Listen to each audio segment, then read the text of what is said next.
ఇదిగోండి 10 లక్షలు ఇస్తాడు. ఇదిగోండి ఇదిగోండి తీసుకోండి తీసుకోండి. ఇదిగో ఇదిగో నాది కూడా తీసుకో. నా బిడ్డను తెచ్చి ఇదిగో తీసుకో.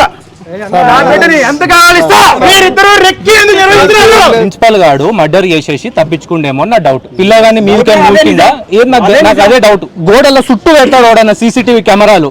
మరి అవి పెట్టిర్రా మీరు? మీ కాలేజీలలో గోడలు చుట్టూన్నాయా? మరి ఉంటే లోపలికి బయటకు వచ్చేది ఏమన్నా పిల్లగాని చూపించరా? కిందికి దిగేది చూపించారు కానీ బయటికి లోపలికి పోయేది గోడ దుంకే చూపించరా మీరు? చూపించలేదు ఎందుకు? రమేష్ ఆ ప్రిన్సిపల్ పేరు అంటే మిమ్మల్ని రెక్కి పంపించిండు. ఇక్కడ ఉన్నా మార్చి దగ్గర ఉన్నా మేము అలా చేస్తాను. వాడు ఏమన్నా మీ నారాయణ కాలేజీలలో ఎంతమంది స్టూడెంట్స్ ని ఇట్లా ప్లాంట్ గా చంపుతున్నారు? ఎందుకంటే మీ ప్రిన్సిపల్ గాడు స్పీకర్ మీద ఉన్నప్పుడు ఇంకా అయిపోలేదా అని క్యాజువల్ గా మాట్లాడుతున్నాడు. అంటే అంత క్యాజువల్ గా ఎంతమందిని చంపారు ఇప్పటి వరకు జర అందరు తెలుసుకుంటారు చెప్పండి.